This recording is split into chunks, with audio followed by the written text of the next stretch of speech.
Hi, my name is Hunter Fox. I am the owner and head game designer for Sly Fox Games. I created a game called Past Personas and Prophecies that launched on Kickstarter years ago.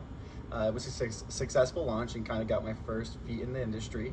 And I'm coming out with my second product. Besides just working in the general video game realm and industry, I'm a game designer for a larger company called TikTok Games, and I've worked with several other companies.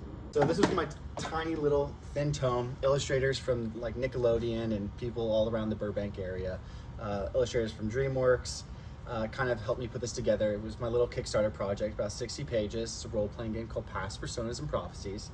I think it's fun. You know, I've been hit up by like New York Film Academy and a couple other people to showcase it off.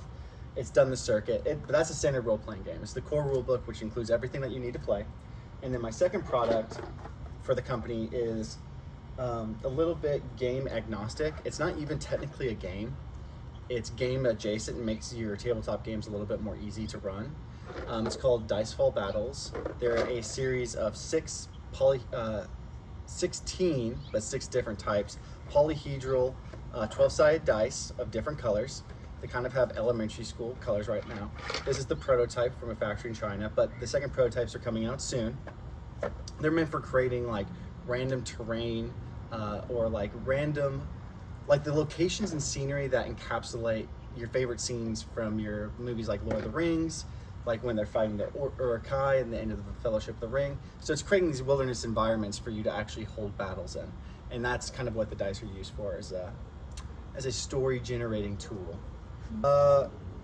What inspired me was when I tried to run Dungeons and Dragons for my ex-girlfriend and she said it blew, or it totally blows.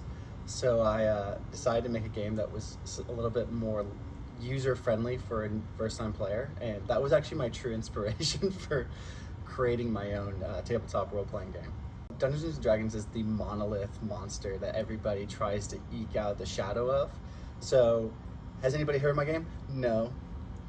But I do have loyal players, but not a large player base. So it's very niche in the sense that it's a story-driven game, and it doesn't have tons of content coming out for it, because really there's like a DIY spirit with role-playing games. Like, you have the core rules, and that's really all you need, and you make and hack the rest of the content for yourself. So whereas D&D puts out like tons of books because they're a money-making machine for Hasbro, I have a much more DIY style to the games that I make. So slim, but user-friendly and usable and modular for people to create their own stuff. I like to play, I say D&D as like a loose term because it's like the Kleenex of tissue. So I like to play D&D, meaning I like to play tabletop role-playing games with my friends and family. And then when it comes to video games, what do I like? I like indie games pretty often, mostly strategy and role-playing games. Or anything I can get my brother to play with me.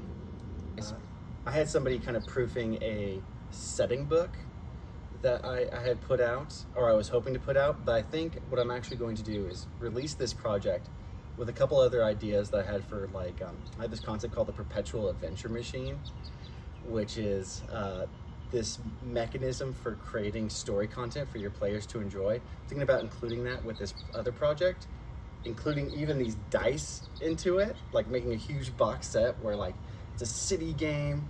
You use the dice to make city environments. You use a perpetual adventure machine to keep content going that people interact with, including all these things. Maybe even a second edition of Past Personas and Prophecies all in it. So a whole gangbuster project. That's kind of like something I have in my mind, maybe in the next 10 years.